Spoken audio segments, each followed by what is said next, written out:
Assalamualaikum warahmatullahi wabarakatuh. Anak-anak kelas 9A dan 9B SMP Negeri 1 Sangatta Selatan, kembali kita bertemu dalam pembelajaran agama Islam secara daring. Sebelum kita mulai belajar, mari kita berdoa terlebih dahulu. Bismillahirrahmanirrahim. Raditu billahi robba wa bil islami dina wa bi Muhammadin nabiyya wa rasulah. Rabbi zidni ilma warzuqni fahma. Amin ya rabbal alamin. Anak-anak, kita ada di bab 3 ibadah zakat. Kita akan membahas KD 3.6 memahami ketentuan zakat. Ada 3 indikator, makna dan dalil zakat, macam-macam zakat, serta ketentuan berzakat. Sekarang makna dan dalil zakat. Secara bahasa, zakat ini berasal dari kata az-zakah yang artinya berkah, tumbuh, bersih, baik, dan bertambah. Jadi ini adalah kata-kata yang sinonim dengan kata az-zakah. Kemudian secara istilah, zakat artinya sejumlah harta tertentu yang wajib ditunaikan untuk diserahkan kepada orang yang berhak. Jadi harta tertentu yang wajib kita tunaikan untuk diberikan kepada orang yang berhak menerimanya. Dalam Islam, orang yang berzakat disebut muzakki, sedangkan orang yang menerima zakat disebut mustahik. Silakan dibaca kolom sekilas info. Itu adalah poin tambahan tentang zakat. Nah, anak-anak, dalil tentang perintah zakat salah satunya ada dalam Al-Quran surah At-Taubah ayat 103. A'udzu billahi minasyaitonir rajim. Bismillahirrahmanirrahim. Khudh min amwalihim shadaqatan tutahhiruhum wa tuzakkihim biha wa shalli 'alaihim. Inna shalataka sakanul lahum wallahu sami'un 'alim. Ambillah zakat dari sebagian harta mereka. Dengan zakat itu, kamu membersihkan dan mensucikan mereka dan berdoalah untuk mereka. Sesungguhnya doa kamu itu menjadi ketentraman jiwa bagi mereka. Dan Allah Maha mendengar lagi Maha mengetahui. Coba anak-anak perhatikan kalimatnya di surat Taubah ini. Khudh, ambil, min amwalihim. Ambil zakat dari sebagian harta mereka. Kenapa diambil?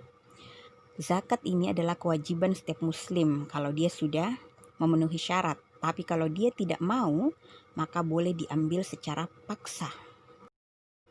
Kenapa kita mengatakan boleh diambil secara paksa?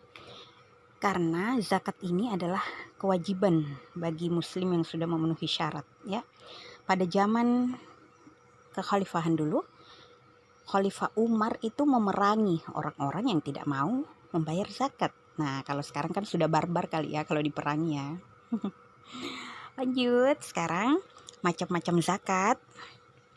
Zakat ini terbagi dua ya, zakat fitrah dan zakat mal. Nah, yang pertama zakat fitrah, pasti sudah selalu mendengar apa itu zakat fitrah. Zakat fitrah itu adalah zakat yang wajib kita bayarkan sebagai muslim ya di bulan Ramadan. Jadi begitu masuk hari pertama bulan Ramadan, kalau sudah mau membayar zakat fitrah, silahkan diperbolehkan. Itu besaran zakatnya adalah 2,5 kg makanan pokok ya.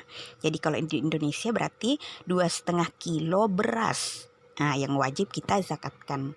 Tapi kalau repot bawa-bawa beras 2,5 kilo ke masjid misalnya, nah makanya sekarang ini kita sudah gantikan dengan uang seharga beras 2,5 kg itu ya. Nah, paling lambat kapan ini? Begitu masuk bulan Ramadan hari pertama silahkan kalau sudah mau bayar zakat fitrah. Paling lambat adalah tepat sebelum kita pergi sholat Idul Fitri. Makanya sholat Idul Fitri itu sunnah agak dilambatkan. Jangan subuh-subuh sudah sholat Idul Fitri. Jangan jam 6 sudah sholat. Kenapa? Dikhawatirkan ada saudara kita muslim yang belum membayar zakat fitrahnya. Jadi makanya sholat Idul Fitri itu agak siang sedikit, jam 8 kah gitu ya. Kemudian zakat fitrah ini juga wajib bagi semua manusia yang bernyawa pada bulan Ramadan itu. Apa maksudnya? Misalnya ibu kita lagi hamil nih. Nah, dia melahirkan pas subuh-subuh pada saat kita mau Idul Fitri. Nah, berarti si adiknya itu wajib juga dikeluarkan zakat fitrahnya karena dia sudah hadir pada saat masih Ramadan. Jadi bagaimana nih kita berniat? Nah, niatnya untuk mengeluarkan zakat fitrah itu nawaitu akhrija zakatal fitri an nafsi fardhon lillahi ta'ala. Nah, ini kan artinya saya berniat mengeluarkan zakat fitrah untuk diri sendiri. Jadi nanti diniatkan juga saya mengeluarkan zakat fitrah untuk ayahku, ibuku, adikku, seperti itu. Nah, lanjut, zakat yang kedua adalah zakat mal. Nah, zakat mal artinya mal itu harta kekayaan. Jadi zakat mal artinya bagian dari harta kekayaan seseorang atau badan hukum yang wajib dikeluarkan setelah. Nah, ada catatannya. Setelah mencapai jumlah tertentu, dan yang kedua setelah dimiliki pada jangka waktu tertentu. Ya, jadi ada 2 syarat dalam zakat mal ini, harus ada jumlah tertentunya dan harus ada jangka waktu kepemilikannya. Nah, macam-macam zakat mal ini, yang pertama zakat emas dan perak. Jadi kalau kita nih mengoleksi emas atau perak, kalau sudah mulai berapa nih nisabnya, 85 gram. Nah, kalau sudah cukup 85 gram dan perak itu 672 gram, berarti sudah wajib kita keluarkan zakatnya. Syarat yang kedua adalah sudah dimiliki 85 gram tadi selama 1 tahun, maka dikeluarkan seharga 2,5% dari emas yang 85 gram itu.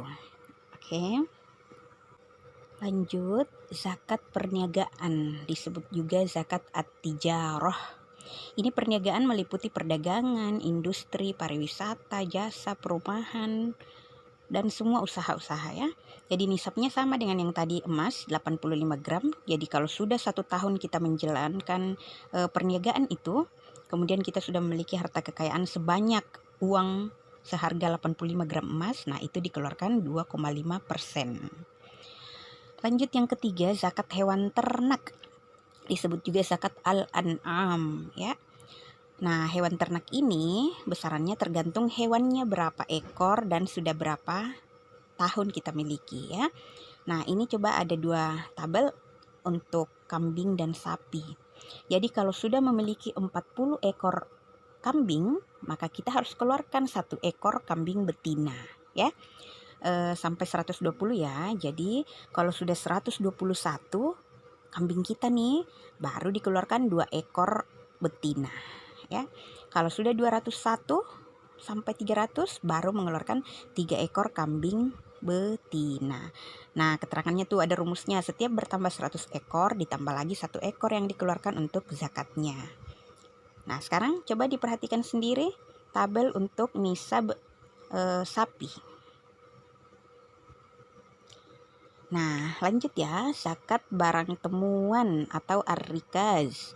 Jadi kalau kita nemu harta karun misalnya, nah temuannya adalah barang temuan ini 20% dari harga harta karun tuh. Kalau dijual, nah 20% dikeluarkan zakatnya. Lanjut, jenis zakat mal yang kelima, zakat tanaman atau pertanian. Nah, zakat tanaman ini disebut dalam bahasa Arabnya zakat az-zira'ah, yaitu zakat yang berasal dari semua hasil pertanian. Nah, jenis-jenis barang yang harus dizakati ini antara lain biji-bijian, termasuk padi-padian ya, kacang-kacangan, umbi-umbian, dan buah-buahan. Besaran zakatnya yaitu 5% jika pengelolaannya diperlukan biaya pengairan dan 10% jika tidak perlu irigasi. Nisabnya atau banyaknya zakat pertanian yang harus dikeluarkan adalah 1.350 kilo padi, atau kalau dalam bentuk beras adalah 750 kilo setiap kita panen. Nah, perhatikan ini gambarnya, kalau dia memakai irigasi berarti 5% aja zakatnya. Nah, lanjut ya, ketentuan zakat. Ketentuan ini banyak, ada ketentuan untuk orangnya, ada syarat-syaratnya, ada syarat harta wajib zakat. Nah, yang pertama, syarat orang yang wajib berzakat. Syarat wajibnya adalah dia harus seorang muslim, harus orang yang merdeka, dia harus sudah baligh dan berakal sehat. Nah, lanjut, ada syarat sahnya zakat. zakat kita itu baru diterima oleh Allah kalau memenuhi 2 syarat. Yang pertama adalah niatnya harus karena Allah, dan yang kedua, harta yang dikeluarkan menjadi milik orang yang berhak menerimanya. Jadi tidak boleh lagi diambil balik kalau sudah dizakatkan. Nah, lanjut syarat hartanya. Harta yang wajib dikeluarkan zakatnya itu harus memenuhi syarat. Yang pertama adalah dia adalah milik pribadi. Jadi jangan punya orang mau dikeluarkan zakatnya, harus milik sendiri. Yang kedua, harta itu adalah harta yang berkembang. Jadi bukan harta yang kita simpan di rumah tidak berguna. Nah, dia berarti sesuatu yang kita pakai untuk berusaha, berniaga. Syarat selanjutnya adalah harta ini sudah harus mencapai nisab atau kadar minimal harta atau jumlah minimal dari harta yang tadi peraturannya wajib disakati. Nah, syarat selanjutnya dari harta ini melebihi kebutuhan pokok. Jangan kita masih kelaparan sudah sok-sok mau mengeluarkan harta, ya. Dan yang selanjutnya syaratnya adalah bebas dari utang. Jangan masih banyak utangnya mau menzakatkan hartanya. Nah, selanjutnya ketentuan zakat ini ada pada penerima zakat. Jadi penerima zakat itu tidak sembarang orang loh. Ada dalam surah At-Taubah ayat 60. Bismillahirrahmanirrahim. Innamas shadaqatu lil fuqara'i wal masakini wal 'amilina 'alaiha wal mu'allafati qulubuhum wa fir riqabi wal gharimin wa fi sabilillahi wa ibnis sabil. Fariidatan minallah wallahu alimun hakim. Sesungguhnya zakat itu hanya untuk orang-orang fakir, orang miskin, amil zakat atau orang-orang yang mengurusi zakat, yang dilunakkan hatinya menerima Islam atau mu'allaf, kemudian orang yang memerdekakan hamba sahaya, orang yang berutang. Nah, ini zakat ini adalah untuk jalan Allah dan untuk orang-orang yang sedang dalam perjalanan sebagai kewajiban dari Allah. Allah itu maha mengetahui lagi maha bijaksana. Jadi berdasarkan ayat tadi ini ada 8 golongan orang-orang yang berhak menerima zakat atau menjadi mustahik. Yang pertama adalah orang fakir. Apa itu fakir? Yaitu orang yang tidak mempunyai harta maupun penghasilan untuk memenuhi kebutuhan sehari-hari. Jadi dia ini ngenes banget ya. Yang kedua adalah orang miskin. Dia punya harta dan penghasilan, tapi harta dan penghasilannya itu belum mencukupi untuk kebutuhan sehari-hari. Jadi bedakan antara orang fakir sama orang miskin. Berarti lebih di bawah ya orang fakir. Nah, yang ketiga adalah mu'allaf, yaitu orang yang baru masuk Islam. Jadi dia boleh juga mendapatkan zakat. Nah, lanjut, orang yang keempat yang berhak mendapatkan zakat adalah ar-riqab, orang yang memerdekakan budak. Yang kelima adalah al-gharimin, orang yang berutang. Jadi kalau ada orang yang sangat fakir miskin sekali, tapi dia sudah punya utang yang sangat banyak, mungkin untuk berobat kah, untuk pendidikan anaknya kah. Nah, orang ini pada saat kita membayar zakat fitrah atau zakat mal, nah orang ini bisa menjadi termasuk orang yang mendapatkan zakat dari yang kita keluarkan, supaya dia terbebas dari utangnya. Orang keenam yang berhak mendapatkan zakat adalah sabilillah, orang yang pergi menegakkan agama Allah atau di pemerintahan tapi dia tidak mendapat gaji dari pemerintah. Nah, berarti mereka-mereka ini ulama-ulama yang memperjuangkan agama Allah itu boleh mendapatkan zakat.